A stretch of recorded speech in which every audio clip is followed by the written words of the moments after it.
वास्तविकता क्या है? अगर आप वास्तविकता में नहीं हो तो माया में हो, नेचुरली इल्यूजन है वो, तो नहीं।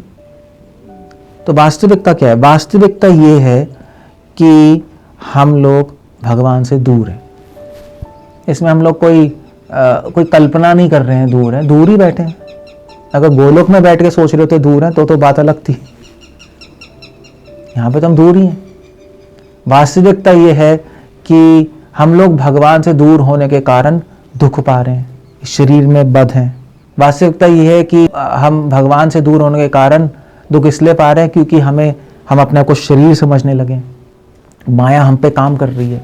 ये सब वास्तविकता है और इसको जानना इसलिए ज़रूरी है क्योंकि इससे बड़ी एक और वास्तविकता है कि अगर हम भगवान से दूर हैं तो भगवान से विरह अनुभव करना एक वास्तविकता है। हमारे लिए स्वाभाविक नहीं है विरह, मगर एक वास्तविकता ज़रूर है कि अगर भगवान से हम दूर होंगे तो हमें विरह अनुभव होना चाहिए।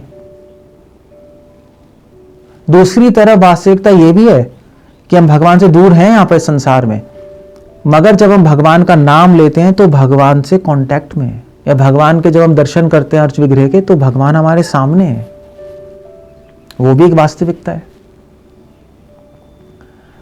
तो उसमें हमें आनंद का अनुभव होता है जब नाम लेते हैं, जब भगवान के दर्शन करते हैं। मगर तीसरी वास्तविकता भी है कि हम भगवान के दर्शन संसार में कर रहे हैं, गोलोक में नहीं कर रहे। और भगवान का नाम हम संसार में बैठ के ले रहे हैं, गोलोक में बैठ के नहीं ले रहे। वो भी वास्तविकता है। आप देख रहे हैं जब आप वास्तविकता के बारे में सोचेंगे तो अलग अलग परतें खुलती जाएंगी। हम गोलक में बैठ के भगवान के दर्शन नहीं कर रहे हैं। इसलिए श्रील प्रभुपाद ने कहा था कि तुम मंदिर में हो, मगर मंदिर भौतिक जगत में, ध्यान रखना। मंदिर तुम्हारा वैकुंठ में नहीं है। और फिर यह भी वास्तविकता है कि हम भगवान के दर्शन कर रहे हैं इस संसार में बैठ के। इस संसार में तो हम भगवान से दूर है, मगर हम भगवान के दर्शन कर रहे हैं अर्च विग्रह के रूप में। भगवान कृपा करके हमें अपना सानिध्य देने आए हैं इस संसार में, अपने अर्च विग्रह के रूप में, अपने नाम के रूप में। यह वास्तविकता है। और फिर यह भी वास्तविकता है कि जब हम भगवान के दर्शन कर रहे हैं अर्च विग्रह के रूप में, भगवान का नाम ले रहे हैं, तो यह भी वास्तविकता है कि हम भगवान के साथ हैं, मगर भगवान से दूर भी हैं। भगवान से साथ में है, कांटेक्ट में तो है फिजिकली, जैसे अर्च विग्रह की दर्शन कर रहे हैं, फिजिकली तो है, मगर मेंटली, मानसिक रूप से भगवान से दूर हैं। तभी तो चैंटिंग करते हुए हमारा मन भागता रहता है। हम मानसिक रूप से तो दूर ही हैं, वरना भाग क्यों रहा है मन इधर उधर। हम भी मानसिक रूप से दूर हैं और भगवान भी मानसिक रूप से दूर है। भगवान ने भी हमें पूरी तरह स्वीकार नहीं किया हुआ। भगवान हम पे कृपा कर रहे हैं, मगर अभी पूरी तरह भगवान ने अपना नहीं माना है हमें। क्योंकि अगर अपना मान लेते तो फिर तो हमारा मन भी पूरी तरह भगवान में लग जाता, हमारे में तो प्रेम के सिम्टम्स आ जाते। तो ये भी वास्तविकता है कि हम भगवान इस संसार में भगवान से दूर हैं, मगर अर्च विग्रह के रूप में भगवान का सानिध्य मिल रहा है, नाम के रूप में मिल रहा है, मगर सानिध्य होते हुए भी भगवान से दूर है मानसिक रूप से, क्योंकि हमारा मन लगे नहीं रहा। तो जब ये सारी वास्तविकताओं पे हम ध्यान रखेंगे तब शिवदम, तब हमारे जीवन में मंगल होगा, तब हम खुश रहेंगे। क्योंकि जैसे ही हम कोई कल्पना करते हैं वैसे ही हमें भय आ जाता है। द्वितीय अभिनिवेशतः स्यात्, भयम द्वितीय अभिनिवेशतः स्यात्। भय आता है जब आप वास्तविकता से दूर हो जाते हो।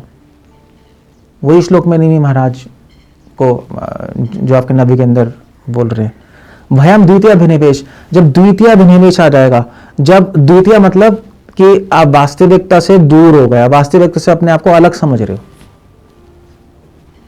ये उसका एक मतलब भी है। जब माया में हो तो डर लगेगा, तो क्रोध आएगा, तो काम वासना आएगी। इसको कहते हैं वास्तविकता में रहना, इसको कहते हैं माया से दूर रहना। तब हम सहज्या भी नहीं बनेंगे, पहली बात, और प्लस हम गौड़िया वैष्णवों का जो सीक्रेट दरवाजा है विरह, उसको हम एक्सेस कर पाएंगे। एक्चुअली गौड़िया वैष्णविज्म में भगवान तक पहुंचने के लिए एक दरवाजा है जो कि लोगों को मिलता ही नहीं, ढूंढते रह जाते हैं। जैसे आपका वो नहीं होता भूल भुलैया, आप तो दिल्ली में जंतर मंतर है, जंतर मंतर में जाते हैं, अंदर कहाँ से निकलोगे? असली दरवाजा मिलता ही नहीं, सब भूल जाते हैं इधर उधर। तो ऐसी भक्ति में तो आ गए हम, मगर अब हमें दरवाजा ढूंढना है कि हम निकल के प्रेम तक पहुंच जाएं। और दरवाजा क्या है? वो दरवाजा है विरह। विरह जो महाप्रभु की टीचिंग है, मगर उसको ढूंढने के लिए आपको वास्तविकता में रहना पड़ेगा।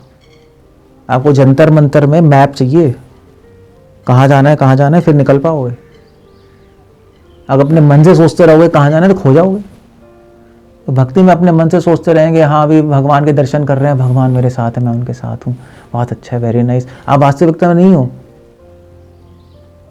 या मैं मंदिर में हूँ तो बैकुंठ में बैठा हूँ, नहीं। आप मंदिर में बैठे हो जो संसार में, या बैकुंठ में बैठे हो जो संसार में अभी, और माया भी काम करती है वहां। सो बहुत सारी चीजें हैं। इसलिए अगर आप वास्तविक ध्यान रखोगे तो वास्तविक विरह होने लगेगा आपको। भगवान से दूर है, ये विरह है। भगवान मेरे सामने, उन्होंने स्वीकार नहीं किया, ये विरह है। विरह होने लगेगा। मैं धाम से दूर बैठा हूं, ये विरह है। इनफैक्ट महाप्रभु की पूरी टीचिंग ये है कि फोकस हमारा विरह पे होना चाहिए, फोकस संयोग पे नहीं होना चाहिए। फोकस की बात है, हम ऐसा नहीं, हमें नहीं सोचते भगवान हमारे सामने जब दर्शन कर रहे हैं भगवान हमारे साथ नहीं है, सानिध्य है, मगर फोकस हमारा विरह पे है। यही तो गोपी भाव है जो हमारे लेवल पे हम प्रैक्टिस करते हैं, वास्तविक विरह के रूप में। गोपियों में स्वाभाविक विरह है, हमें हमारे वास्तविक विरह है। गोपियों का भी फोकस विरह पे रहता है, वो भी भगवान के साथ होती है, मगर उनको इस बात का डर लगा रहता है कि भगवान चले जाएंगे। इसलिए आनंद तो होता है मगर डर ज्यादा होता है, दुख ज्यादा होता है। सुख और दुख ज्यादा है, उस पर फोकस है। हमारे भी सुख है, भक्तों का संग है, सब है, मगर हमें दुख होता है कि भक्त छूट ना जाए, उसका डर लगा रहता है। डर में दुखी होता है ना। या भगवान के दर्शन कर रहे हैं, भगवान ने मुझे स्वीकार नहीं किया, उसका दुख है। कहीं हमें रिजेक्ट ना कर दें, उसका डर है। उस पर ज्यादा फोकस होता है। ऐसा नहीं हम भूल जाते हैं कि हम आनंद तो है ही नहीं भक्ति में, तो डिप्रेसिव हो जाएंगे। वो तो फिर नेगेटिविटी है, वो वास्तविकता नहीं है। तो वो आपका नकारात्मक दृष्टि है, भगवान से दूर है, दुखी है। नहीं, हम सुखी भी हैं, वैष्णव का संग है, भगवान का नाम है, प्रसाद है, दर्शन है, मगर दुख भी है इस बात का कि भगवान ने स्वीकार नहीं किया, या भगवान छूट जाएंगे, भगवान से दूर बैठे हम, अभी गोलोक में नहीं बैठे। फोकस किस पे हमारा? फोकस दुख पे है। तो वास्तविकता में दोनों दुख सुख हैं, मगर फोकस की बात होती है। फोकस कैसे कहेंगे हिंदी में? फोकस गौड़िया वैष्णव समाज की दृष्टि में कैसे कहेंगे? हमारी दृष्टि कहाँ है? दृष्टि दुख पे, दृष्टि भय पे है। और ये बहुत बड़ी सीक्रेट है। जब हमारा दृष्टि भय और दुख मिलकर विरह बनता है, हमारी दृष्टि विरह पे होती है, तब भगवान के प्रेम के राज्य में हमें एंट्रेंस मिलती है। वो गेट है, वो महाप्रभु की टीचिंग है, वो एक सीक्रेट पैसेज है विरह, जहां से आप जा सकते हो भगवान के पास।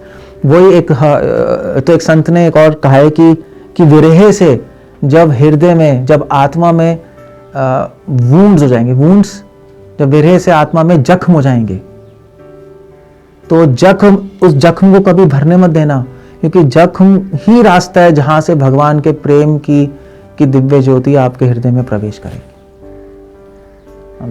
That's also saying। तो इसको बोलते हैं वास्तविक विरह। ये प्रैक्टिस करनी होती है हमें, इसकी प्रैक्टिस करनी होती है। हमेशा आपको सोचना पड़ेगा मैं भगवान से दूर हूं। चैंटिंग करते हुए सोचना पड़ेगा कि भगवान ने मुझे स्वीकार नहीं किया। ये सोचना पड़ता है। अब आप कहोगे सोचना तो हम आर्टिफिशियली सोच रहे हैं। वेल, आर्टिफिशियली तो ये भी सोच रहे हो कि भगवान का नाम भगवान है। आर्टिफिशियली तो ये भी सोच रहे हो कि मैं आत्मा हूं, शरीर नहीं हूं। ये भी तो आर्टिफिशियल है सब। आर्टिफिशियली तो आप आर्टिफिशियली कैसे हैं? कृत्रिम रूप से। आर्टिफिशियली तो ये भी सोच रहे हो कि जो अर्च विग्रह है वो भगवान है, हमें कौन सा दिखाई दे रहा है। वो भी प्रैक्टिस है और ये भी प्रैक्टिस है। तो इसलिए हम वास्तविक विरह को पहचाने, वास्तविकता में आए, तब हमारे जीवन में मंगल होगा। शिवदम मतलब तब प्रेम की प्राप्ति होगी। हरे कृष्ण। श्रील प्रभुपाद की जय।